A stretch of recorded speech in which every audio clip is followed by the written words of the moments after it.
بسم اللہ الرحمن الرحیم۔ السلام علیکم ورحمۃ اللہ وبرکاتہ۔ دوستو کیسے ہیں؟ امید ہے سب کو خیریت ہوں گے۔ اللہ آپ کو رحم آسانی عطا کرے۔ آج میں آپ کو ڈاکٹر یونس بٹ کی کتاب سے کچھ اقتباس سنا رہا ہوں، امید ہے پسند آئے گا۔ آئیے سنتے ہیں۔ نفسیاتی موشگافیاں۔ ہم روز اخبار اس لیے پڑھتے ہیں کہ نت نئی چیزوں سے آگاہی رہے۔ کل اخبار پڑھ کر ہمیں وہ آگاہی ہوئی کہ مت پوچھے۔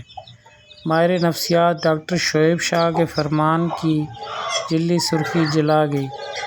انہوں نے کہا، میرے اندازے کے مطابق ہر پاکستانی نفسیاتی مریض ہے۔ بیان پڑھ کر ہمیں اپنے نفسیاتی مریض ہونے کا تو پتہ چل ہی گیا، جو اتنی پریشانی کی بات نہیں جتنی یہ سوچ کر ہوئی کہ ڈاکٹر صاحب کی بیگم کو بھی ان کے بارے میں پتہ چل گیا ہوگا۔ کسی مفکر نے اس سے پہلے صرف یہ کہہ دیا تھا کہ دنیا میں 50% لوگ پاگل ہیں، تو لوگوں نے اسے اس وقت تک نہ بخشا جب تک اس نے یہ نہ کہہ دیا کہ دنیا میں 50% لوگ پاگل نہیں ہیں۔ ایسے ہی ایک شخص نے بیان دینے کے شوق میں کہہ دیا کہ 99% بیویاں جھوٹ بولتی ہیں، تو دوسرے نے کہا شاید اسی لیے بھابھی آپ کو وفا شار، جینیس اور آئیڈیل خامن کہتی ہیں۔ تو اس نے کہا وہ سچ کہتی ہیں، کیونکہ 1% بیویاں سچ بھی تو بولتی ہیں۔ بہرحال ڈاکٹر موصوف نے اپنے لیے بچاؤ کا 1% راستہ بھی نہیں رکھا۔ حسن ظن سے نہیں تو حسن ظن سے ہی کام لیتے۔ جیسے برنارڈ شاہ نے کسی خاتون سے کہا، محترمہ آپ سے مل کر بڑی خوشی ہوئی۔ تو اس خاتون نے کہا، مجھے تو آپ سے مل کر کوئی خوشی نہیں ہوئی۔ برنارڈ شاہ نے کہا، بی بی کیا آپ میری طرح جھوٹ نہیں بول سکتی؟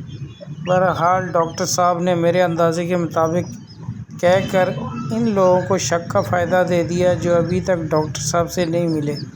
تاہم ڈاکٹر موصوف کے ملنے جلنے والوں کے بارے میں ان کی یہ رائے حتمی مانی جا سکتی ہے، لیکن ان ملاقاتیوں میں سے ایک صاحب نے کہا کہ یہاں ہر پاکستانی میں جو لفظ ہر ہے وہ انگریزی کا ہے۔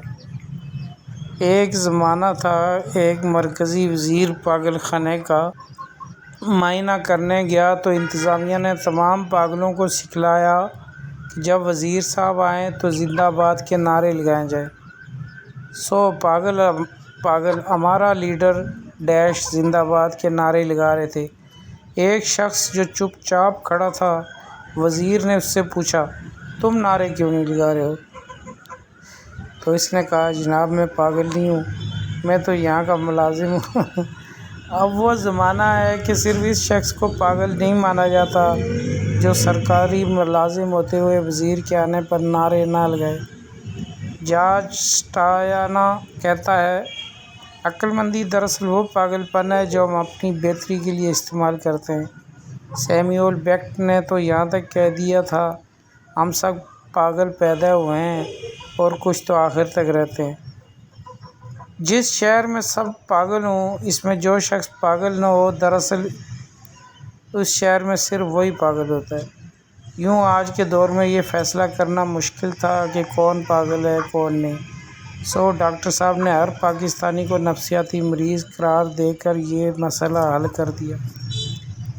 ان کے بیان کے بعد میں نے سارا اخبار پڑھا، سیاستدانوں کے بیانات پڑھے، مگر میں جوں جوں اخبار پڑھتا گیا، ڈاکٹر صاحب کے اندازے کو تقویت ملتی گئی۔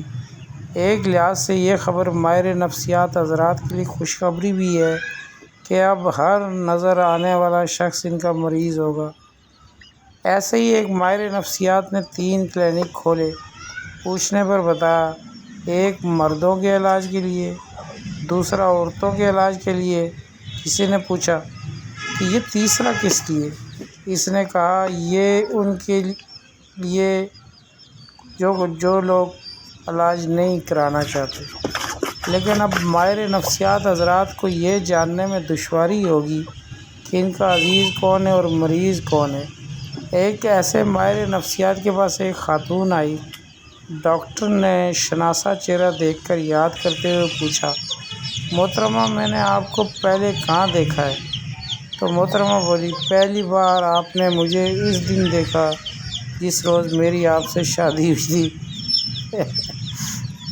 چونکہ ہر شخص مریض ہوگا اس لیے ماہر نفسیات کو پتہ نہیں چلے گا کہ وہ اس وقت گھر میں ہے یا کلینک میں۔ ایک بار ایک شخص ماہر نفسیات کے پاس آیا کہ میری تحلیل نفسی کرے۔ میں نے ایک خواب میں دیکھا کہ میں ایک خوبصورت کمرے میں ہوں جہاں 100 خوبصورت لڑکیاں رقص کر رہی ہیں۔ بڑا دہشت ناک خواب تھا۔ ماہر نفسیات نے پوچھا 100 خوبصورت لڑکیوں کے ہوتے ہوئے خواب دہشت ناک کیسے ہو گیا؟ تو اس نے کہا اس لیے کہ میں بھی ان لڑکیوں میں سے ایک تھا۔ اسی طرح اتنے مریض ہونے کے باوجود یہ ڈاکٹر صاحب کے لیے خوشخبری کی خبر نہیں، کیونکہ ان مریضوں میں سے ایک وہ خود بھی تو ہیں۔ دوسرا اقتباس سنیے، 12ویں ترمیم۔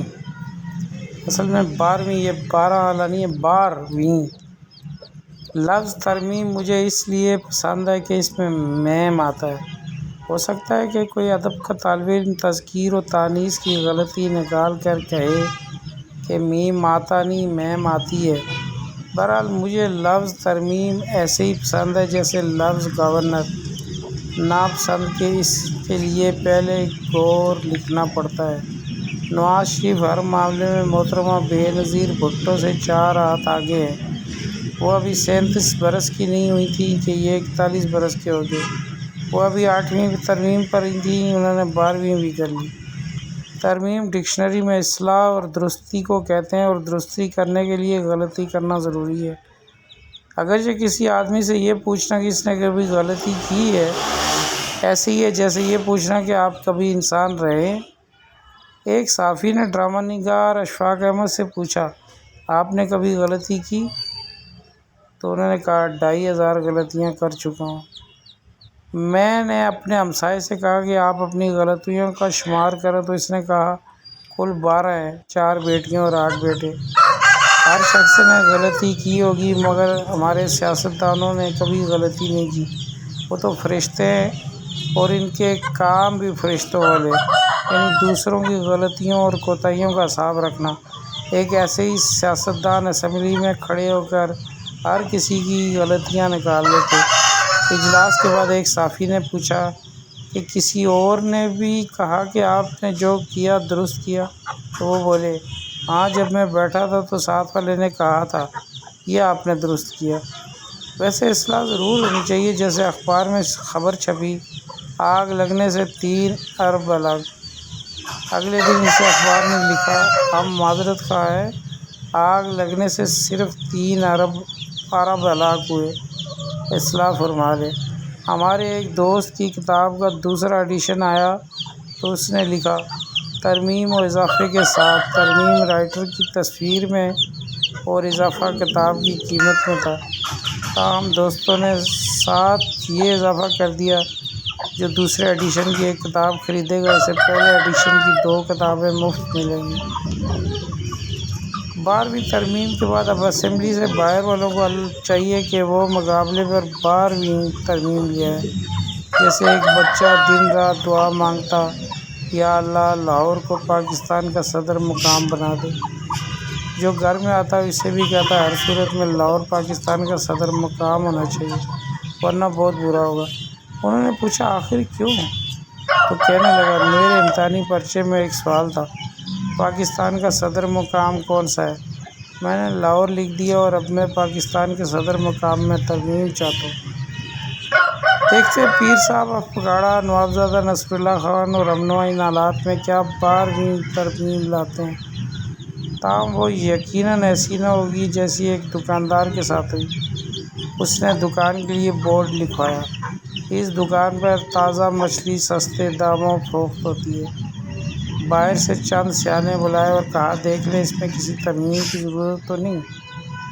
ایک سیانے نے پڑھا اور کہا اس میں لفظ دکان زائد ہے، بھائی سب کو پتہ ہے یہ دکان ہے، کوئی گھر یا اسکول تو نہیں، سو اسے لکھنے کی کیا ضرورت ہے، یہ لفظ صاف کروا دو۔ یوں بورڈ بن گیا یہاں تازہ مچھلی سستے داموں فروخت ہوتی ہے۔ دوسرے سیانے نے سوچ بچار کے بعد کہا بھائی یہ تازہ لکھنے کی کیا ضرورت آ پڑی، ظاہر ہے تم باسی مچھلی بیچنے سے تو رہے، اس لفظ کی ضرورت نہیں، پھر یہ باؤ تاؤ تو ہوتا رہتا ہے، کبھی سستی کبھی مہنگی، یہ لکھنے کی کیا ضرورت ہے سستے داموں فروخت ہوتی ہے۔ 100 بورڈ پہ رہ گیا یا مچھلی فروخت ہوتی ہے۔ تیسرے نے کہا تم کسی مفت دینے سے تو رہے، پھر یہاں فروخت ہوتی لکھ کر دوسروں کے علم میں کیا اضافہ کر رہے ہو، یہ بھی زائد ہے صاف کروا دو۔ 100 بورڈ رہ گیا یا مچھلی ہوتی ہے۔ ایک سیانا جو بڑی دیر سے چپ بیٹھا ہوا تھا بولا بھائی مچھلی کی تو بو 100 گز سے آ رہی ہے اور یہ اندھے کو پتہ چل رہا ہے یہاں مچھلی ہے، پھر یہ کتنا امکانہ لگتا ہے کہ دکان پر لکھا ہو یہاں مچھلی ہوتی ہے۔ یوں ہوتے ہوتے بورڈ کلین ہو گیا اور اس بورڈ پر کچھ بھی نہ لکھا رہ گیا۔ تو دوستو امید ہے تھوڑی سی تو مسکراہٹ کہیں آئی ہوگی۔ اپنا خیال رکھیے گا، دعاؤں میں یاد رکھیے گا، اللہ آپ کے لیے اور ہمارے لیے آسانیاں فراہم کریں۔ اجازت دیجیے، اللہ حافظ، السلام علیکم ورحمۃ اللہ وبرکاتہ۔